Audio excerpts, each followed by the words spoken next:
Masih ada yang lain? Ada? Ya, kita doakan teman kita yang sakit semoga cepat sembuh. Ya. Bagaimana keadaan Tanah? Alhamdulillah, baik, sehat, luar biasa. Alhamdulillah.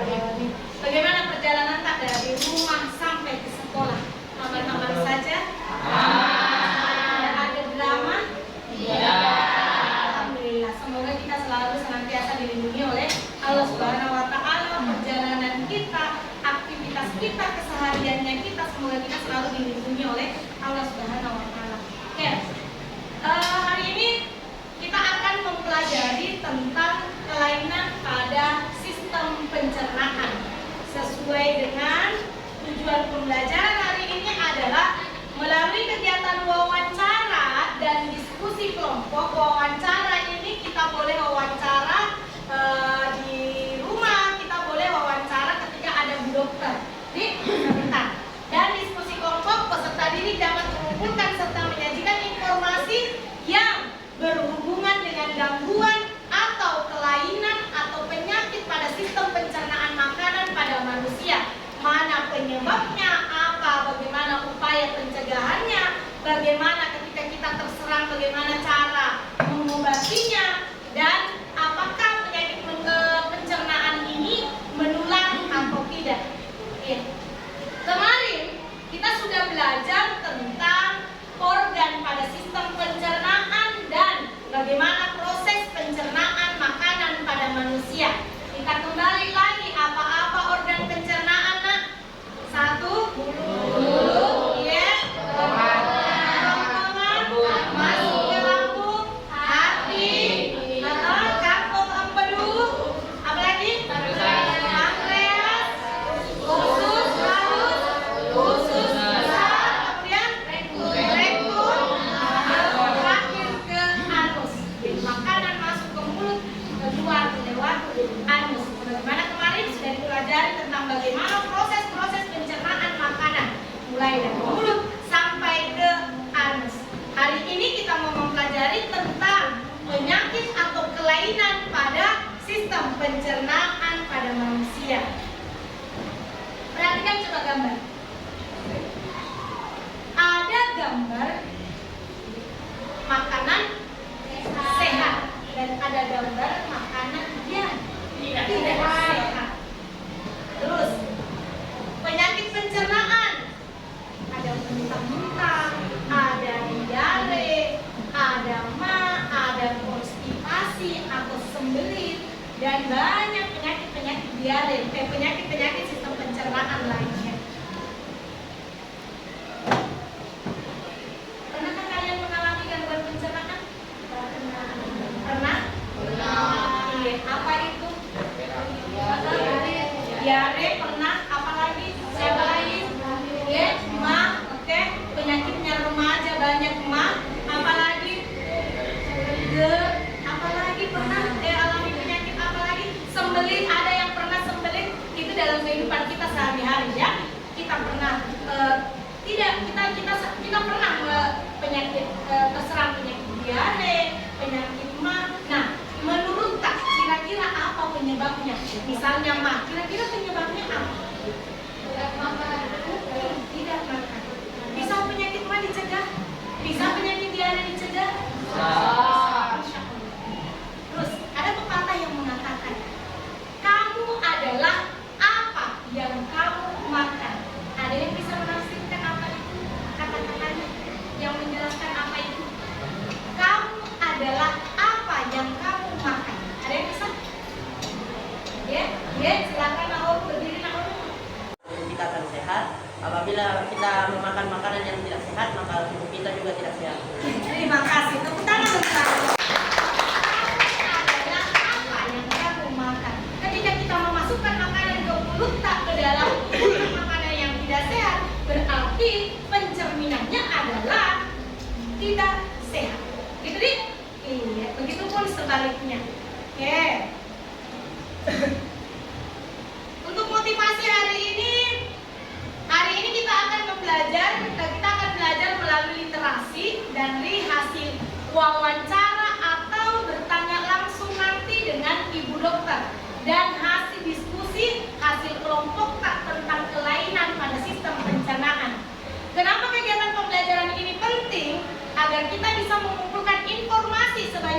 sakit, tentang suatu penyakit, dan kita akan menyebarkan ke diri kita, ke orang-orang, ke lingkungan yang di sekitar kita, ke keluarga kita akan sebar, dan kita akan menjadi agen perubahan untuk berubah menjadi sehat.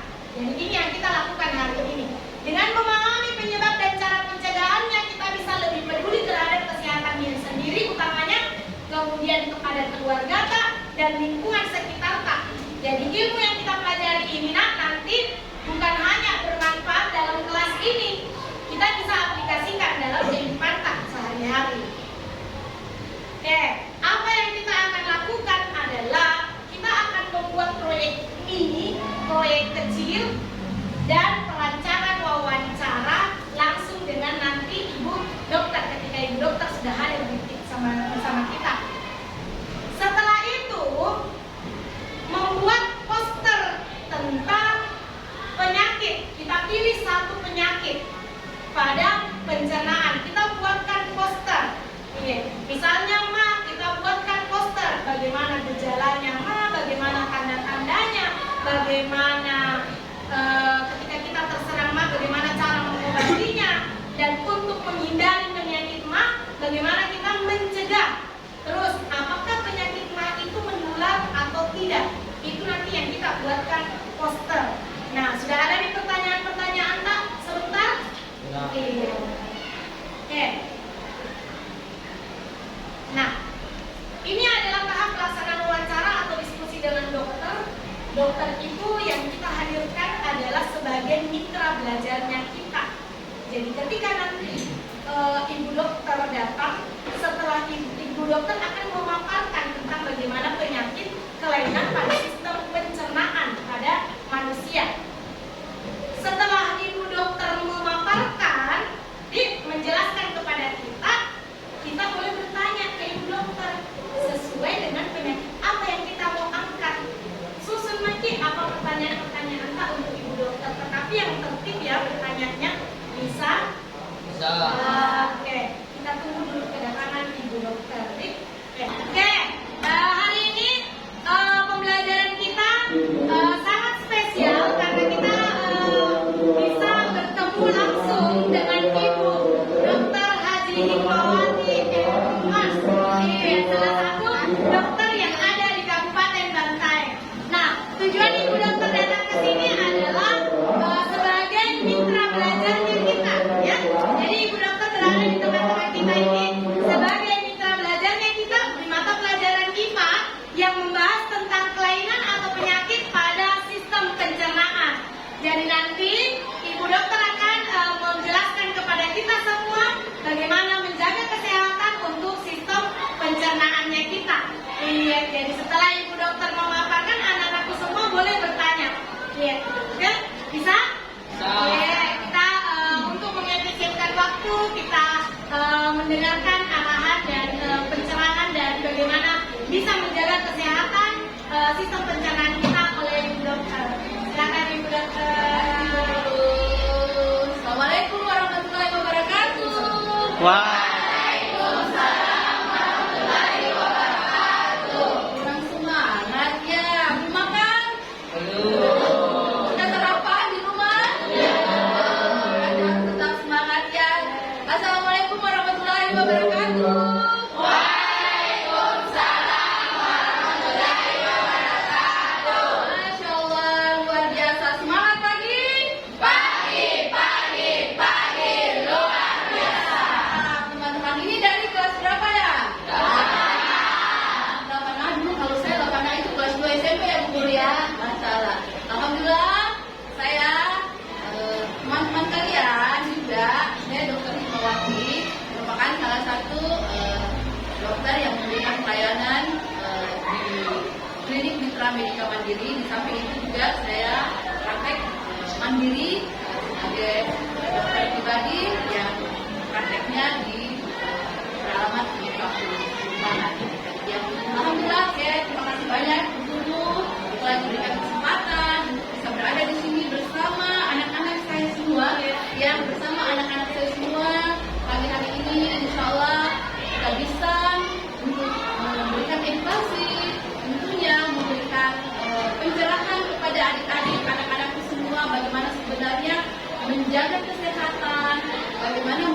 terjadinya penyakit yang berhubungan dengan sistem pencernaan. Tapi sebelumnya saya ingin bertanya dulu, sebelum kita bercerita tentang penyakit, tentunya kita harus tahu dulu pencernaan itu terdiri dari apa aja ya? Siapa yang bisa dari sini? Organ pencernaan itu apa saja? Oke, bisa nggak angkat tangan satu orang? Berdiri, Satria. Satria. Apa saja nak? Sisi pencernaan itu kita mulai dari mana? Bohongan, rambut,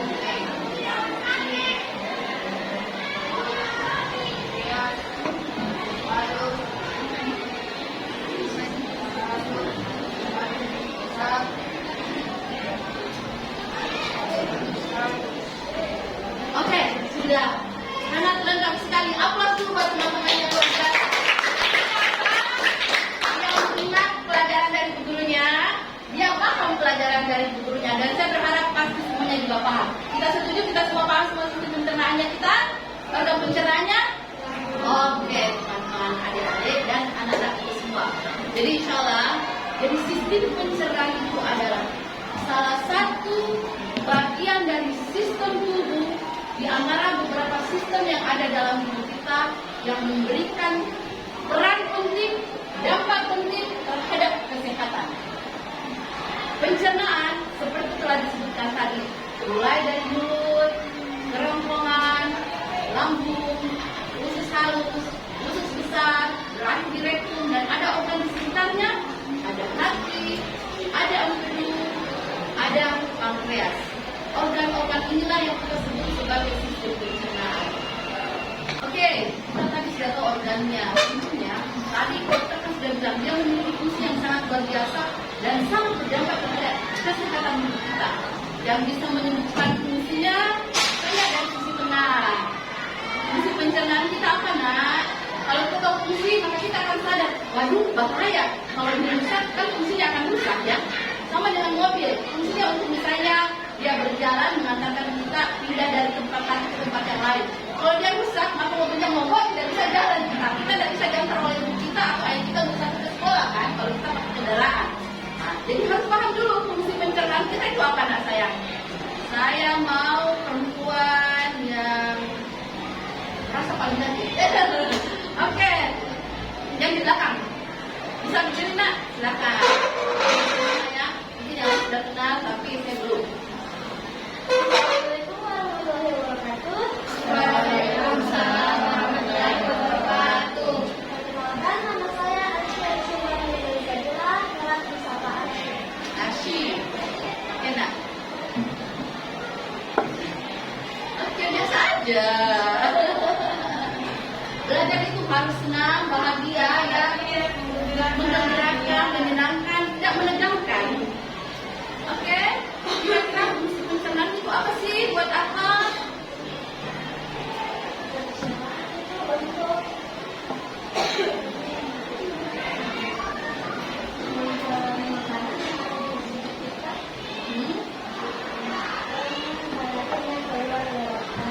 Oke, ada yang mana? Ayo, rame-rame. Yang sampingnya, nak.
menjadi nutrisi yang bisa diserap oleh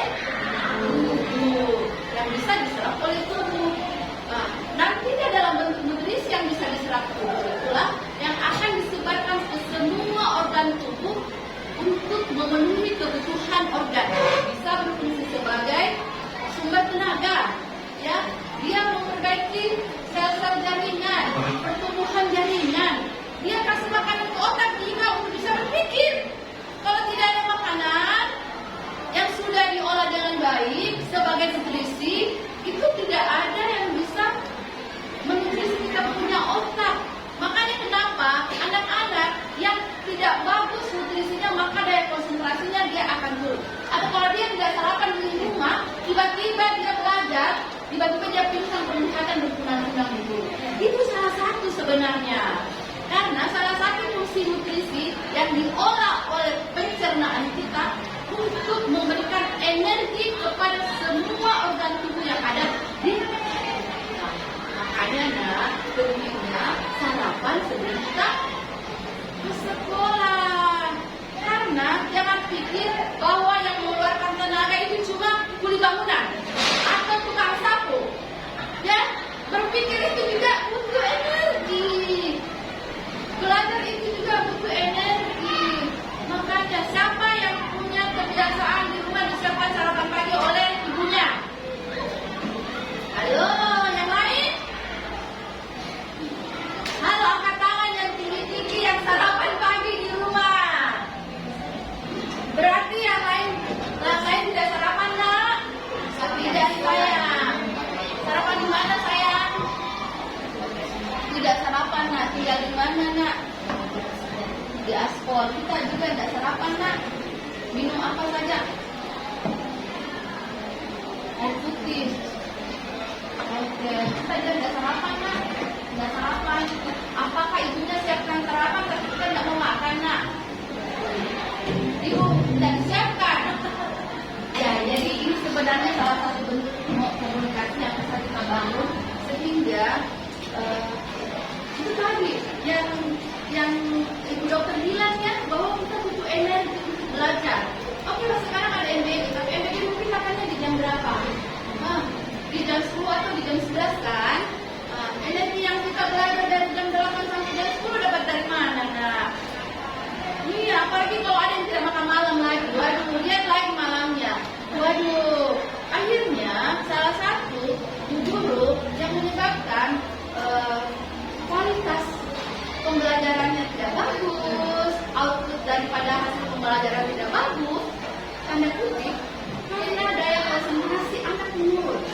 Daya konsentrasi anak menurun karena asupan makanan oksigen yang untuk ke otak yang dipakai untuk berpikir, terus dikasih tenaga untuk ini bisa menulis, itu tidak ada atau kurang. Misalnya dibutuhkan 100 kalori, yang masuk cuma 50. Sudahlah, ya gampang ngantuk toh? Ngantuk tidak? Sarapan tadi? Sarapan? Tidak sarapan, nak? Oh, kamu tiap hari memang tidak sarapan? Oh, ada. Jadi insya Allah nanti saya sampaikan sampai Bu, katanya Bu dokter harus sarapan supaya ada energi untuk saya belajar di sekolah, supaya gurunya juga semangat teriak-teriak aja anaknya untuk belajar seperti itu. Oke, nah itu salah satu ya.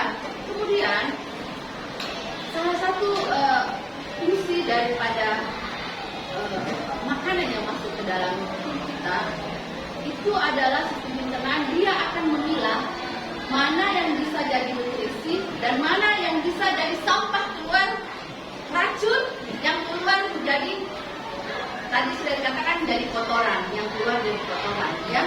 Jadi makanya harus pandai juga memilah makanan yang sehat dan bergizi. Sebenarnya di makanan MBG ini itu kita diajari bagaimana pola makan, bagaimana mengatur menu makanan yang sehat. Makanan yang sehat itu seharusnya terdiri dari apa, nak? Sumbernya dulu, sumbernya karbohidrat, vitamin, oke.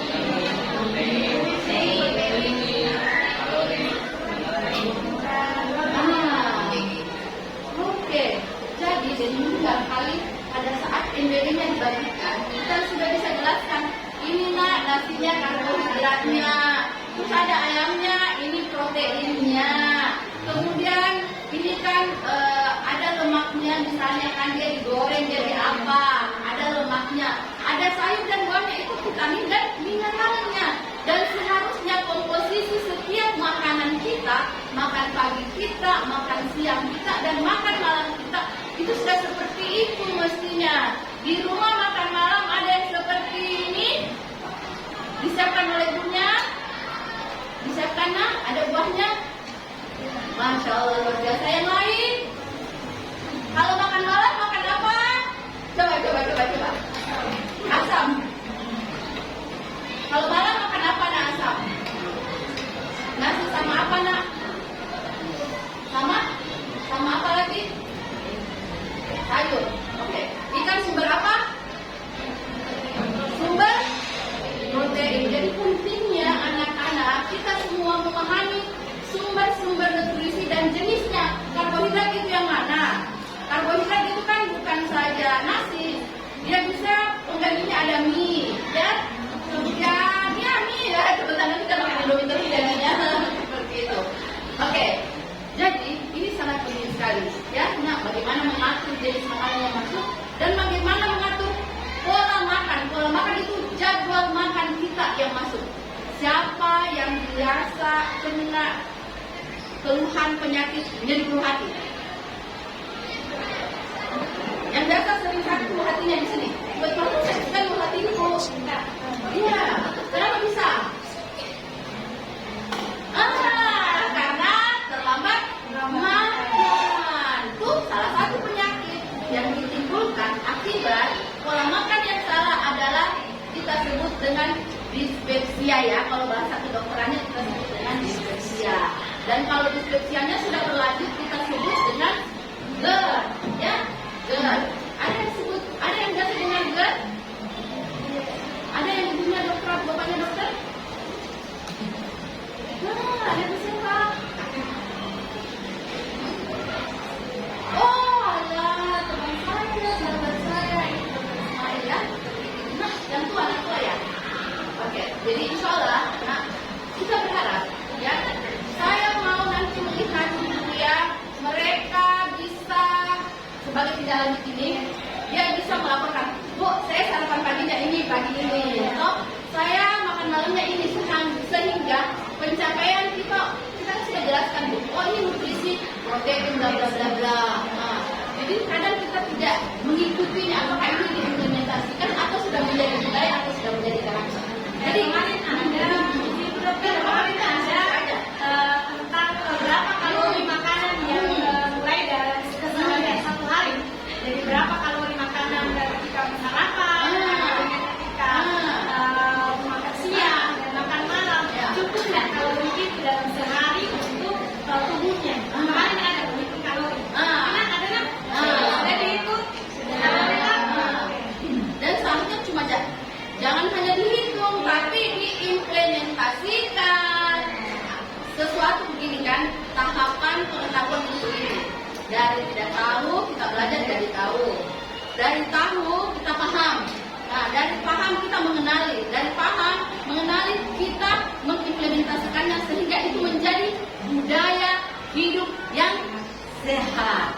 Jadi membangun budaya itu harus jadi kebiasaan dulu. Tidak bisa jadi budaya kalau tidak jadi kebiasaan. Itu yang penting, dan kita harus bertekad. Nah, kenapa saya harus jadikan ini budaya? Karena kalau tidak, saya tidak jadi sehat. Kita mau menghasilkan generasi hebat, generasi yang cerdas, dimulai dulu dari kesehatan.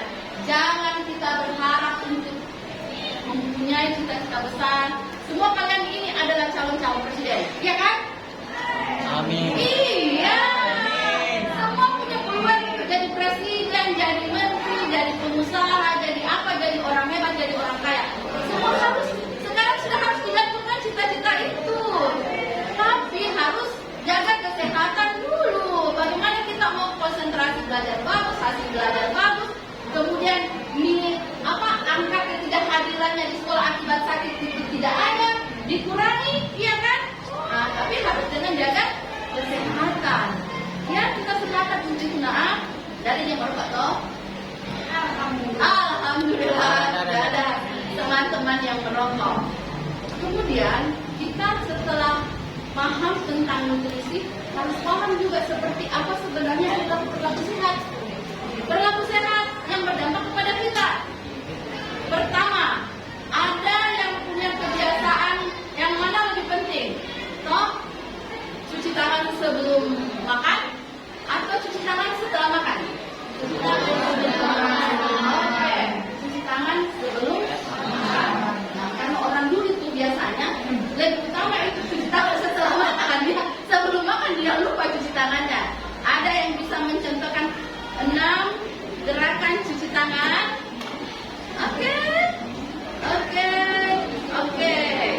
Oke, nah, saya dari sisi sini. Ini kan sudah ini. Oke, ayo, sini paling dekat.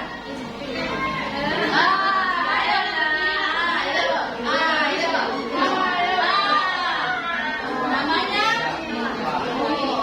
Noah, Rubennya. Ruben ya? Bapaknya temannya Noah. Oke, Diana. Coba bisa diperagakan 6 langkah cuci tangan. Ini sangat penting. Nah, jadi memang ini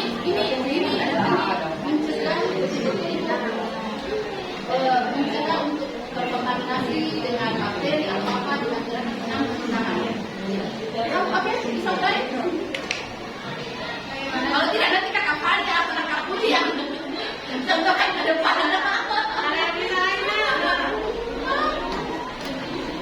Kita bisa tambahkan, Noah. Oke, nah ayo saya, ayo di depan, ayo. Depan sini ya. Oke, nah coba lihat, ini penting ya. Oke, ya. Oke. Nah, setelah pelajari,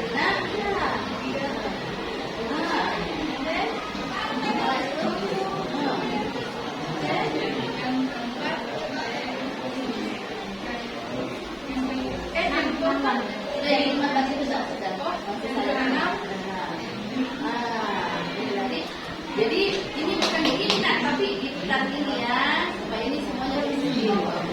Ini pentingnya. Jadi berdasarkan penelitian WHO ini mampu mencegah terjadinya kontaminasi dengan kuman, dengan bakteri. Kenapa bisa terjadi diare? Karena ini yang kita tidak lakukan sebelum makan. Diare itu sebenarnya adalah mekanisme tubuh untuk mengeluarkan benda-benda atau zat-zat beracun atau yang tidak bisa dicerna oleh pencernaan kita. Akhirnya dia keluar sebagai diare. Jadi memang dia harus dikeluarkan. Makanya pentingnya seperti ini. Tetapi saya tidak tahu apakah tersedia air atau tidak. Tapi tidak semuanya dengan air ya. Kalau air mengalir memang tidak, kita bisa membawa hand sanitizer. Jadi diharapkan sebelum ini sudah harus pakai hand sanitizer ya. Jadi silahkan menurutnya dan saya. Insya Allah kita bersepakat ya, kita berkomitmen untuk menjaga pola makan. Kita sepakat untuk makan makanan yang bergizi. Kemudian kita sepakat untuk berperilaku hidup sehat. Salah satunya adalah membiasakan cuci tangan untuk sebelum makan, membuang sampah pada tempatnya. Di sini saya lihat alhamdulillah mereka sudah paham semua membuang sampah pada tempatnya. Oke? Insya Allah semoga ini bermanfaat dan semoga bermanfaat untuk saya dan untuk anak-anakku sekalian. Wabillahi taufiq wal hidayah. Assalamualaikum warahmatullahi wabarakatuh. Oke, itu tadi pemaparan dari Ibu Dokter. Mungkin ada dari anak-anak semua yang ingin bertanya, silahkan. Ayo nak, selagi mumpung nak, Ibu Dokter ada di tengah-tengah kita. Ya, mumpung Ibu Dokter ini ada nak, ayo bertanya. Ini konsultasi gratis nak. Ayo, siapa yang mau bertanya tentang kesehariannya kita? Penyakit-penyakit pencernaan kesehariannya kita. Ya, silakan nak. Yuk, ada yang silakan nak. Berdiri nak, berdiri. Oke, khusus. Ya. Makasih nak ya. Alhamdulillah dia ternyata bacaannya sudah jauh ya. Dia sudah belajar tentang khusus. Ya, jadi sebenarnya transfer itu secara umum adalah salah satu penyakit yang menyebabkan penyakit. Jadi dia penyebabnya banyak sekali, ya. Sampai saat ini belum ada penyebab spesifik yang penyebab kanker khususnya. Tapi salah satu faktor yaitu tadi bahwa pola makan yang tidak teratur, konsumsi makanan yang tidak benar, ya, waktu makan yang tidak tepat, ya, sehingga kan muncullah awalnya kan hanya seperti ini. Oh, dia sering diare karena pola makan tidak tepat, cara makannya tidak bersih. Kemudian ada gangguan-gangguan pencernaan lain yang sering dia alami, misalnya sering nyeri hati, sering rasa kembung, sering sembelit, ya. Kenapa dia sembelit? Karena dia kurang makanan yang berserat. Dan hal-hal yang seperti itulah akhirnya kemudian ada kontaminasi dengan kuman. Semua akumulasi dari faktor-faktor itu bisa menjadi faktor penyebab munculnya kanker. Jadi makanya harus kita mulai dengan kesadaran untuk mengatur pola hidup, terutama untuk menjaga kesehatan pencernaan kita. Cintai pencernaan kita, iya, cintai pencernaan kita, nah, dengan mengatur semua pola hidup sehat untuk pencernaan. Mulai dari memahami makanan yang bergizi yang harus masuk ke dalam, ya. Sekarang kan banyak makanan junk food. Semua dengan pengawet, semua dengan pewarna, semua dengan pemanis. Hati-hati dengan itu semua. Ini adalah faktor-faktor yang bisa memicu untuk munculnya kanker usus. Kembali lagi, cintai usus kita dengan pola dengan pola hidup yang sehat, menjaga kesehatan usus kita, menjaga kesehatan pencernaan kita. Mulailah dengan mengatur. Ibu tadi sudah bilang, sudah diatur untuk mengatur makanan yang bergizi seimbang dan bervariasi. Bergizi seimbang dan bervariasi. Mengatur jadwal makan dengan baik. Jangan sudah mau tidur masih mengunyah. Karena usus sebaiknya paling tidak 4 jam sebelum kita tidur itu sudah harus istirahat. Siapa yang masih ngemil di tempat tidur? Siapa yang masih ngemil di tempat tidur dengan coklatnya?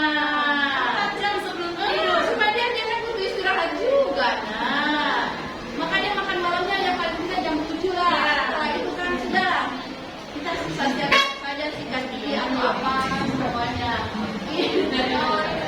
Oke, itu ya sayangnya. Masih ada nak yang mau bertanya nak? Oke, masih lah. Kayak mau bertanya. Silakan nak. Seperti teman saya tadi, apa saja gejala umum yang sering muncul pada penderita kanker usus? Oke. Jadi ada penderita kanker usus, gejalanya hampir semua sama dengan gejala-gejala pada gangguan pencernaan pada diri.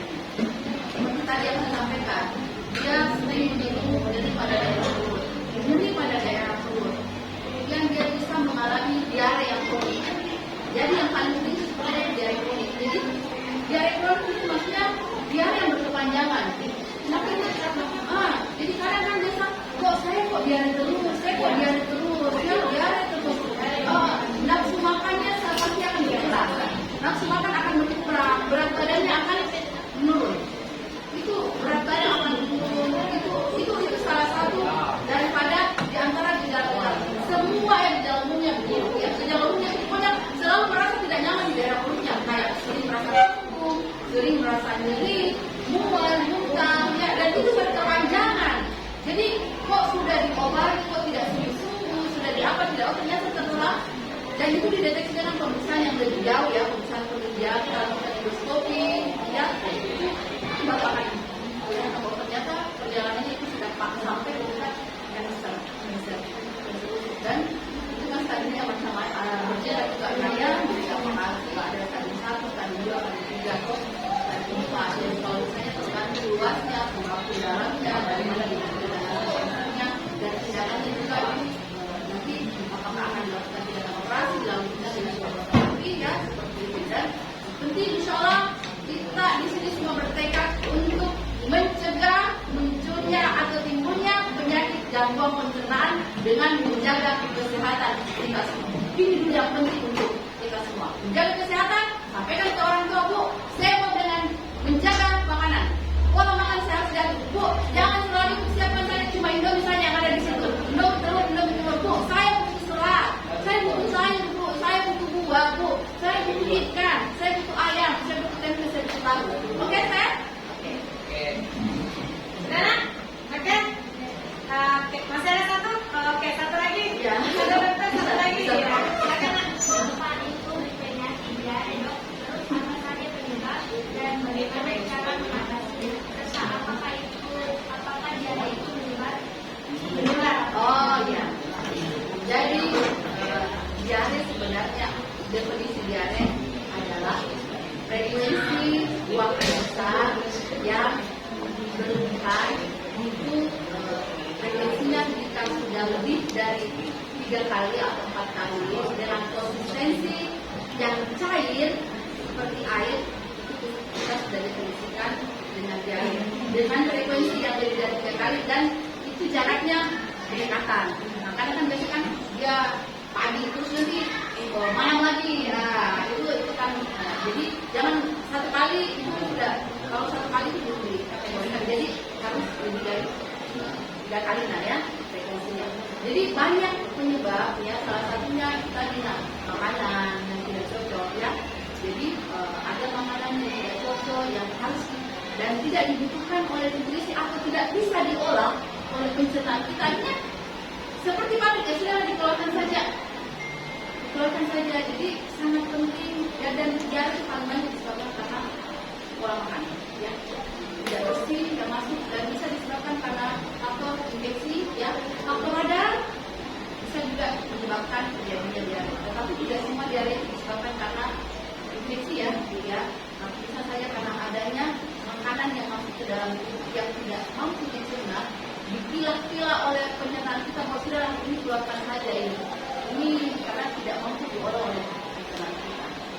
Jadi pencegahannya paling penting jaga kebersihan dan atur pola makan kita. Dan sebenarnya kalau diare itu saya sudah sampaikan tadi, diare itu hampir dikatakan ada mekanisme untuk mengeluarkan sesuatu yang tidak bisa dicerna dan tidak bermanfaat di tubuh, sehingga biasanya kita ya jadi keluar aja dulu, tapi ini kan yang keluar cairan, harusnya masuknya juga digantinya dengan cairan. Jadi perhatikan, jadi kalau lagi diare di rumah, nah yang paling penting adalah banyak minum ya, banyak minum dulu, jangan dulu untuk menghentikan diarenya, karena justru akan berbahaya kalau dia kan, kalau diare itu peristaltiknya kan kencang, kalau itu tiba-tiba dihentikan itu justru bisa berbahaya. Jadi biarkan dia keluar beberapa kali, berhenti diare. Yang paling penting adalah lakukan tindakan rehidrasi namanya, ganti cairan yang keluar dengan cairan. Yang paling penting sebenarnya cairan oral sih. Jadi biasakan dengan ada saja oral di rumah. Oke, Masya Allah. Luar biasa sekali pengetahuan yang kita dapat hari ini ya, Nak, tentang bagaimana kita bisa menjaga kesehatan pencernaannya kita. Dimulai dari diri kita. Iya, dimulai dari diri kita, kemudian keluarga dan di lingkungan kita. Tepuk tangan untuk Ibu Dokter hari ini. Telah menjadi mitra belajar kita hari ini di mata pelajaran IPA di SMP Negeri 1 Bantai. Ada yang mau dikatakan?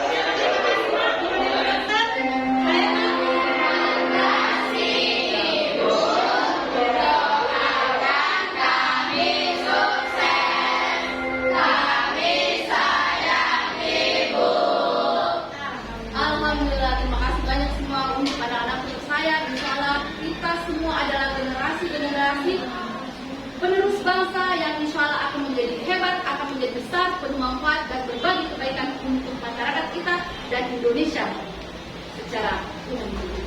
Terima kasih banyak. Bisa kita foto bersama? Bu Nuna, jadi yang tadi penjelasan dari Ibu Dokter tentang kelainan atau penyakit itu kita buatkan poster, ya. Jadi ke setiap kelompok duduknya membuat suatu poster, dan poster itu akan kita komunikasikan lewat medsos dan di lingkungan sekolah kita supaya kita menjadi agen perubahan dengan pola hidup sehat, kan? Iya, nah kita buatkan poster nih.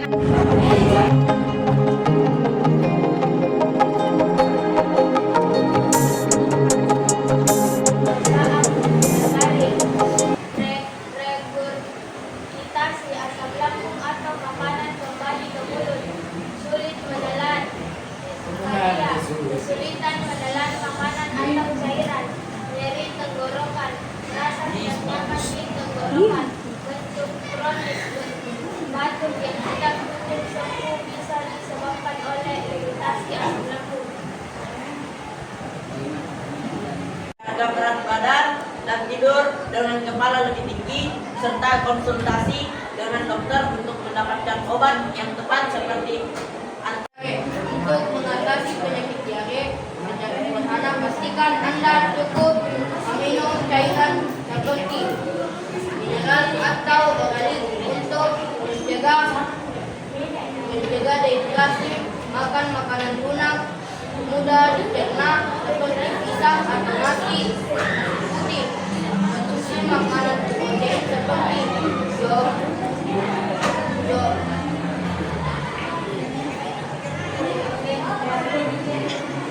dan hindari makanan pemicu seperti makanan berlemak, berlemak, pedis atau makanan kafein. Sekian, kami assalamualaikum warahmatullahi wabarakatuh. Ya, berikan aplaus. Kita dulu refleksi bagaimana pembelajaran kita hari ini, apa yang kalian ketahui dari hari ini, apa yang belum dipahami. Iya, jadi tuliskan refleksi tak.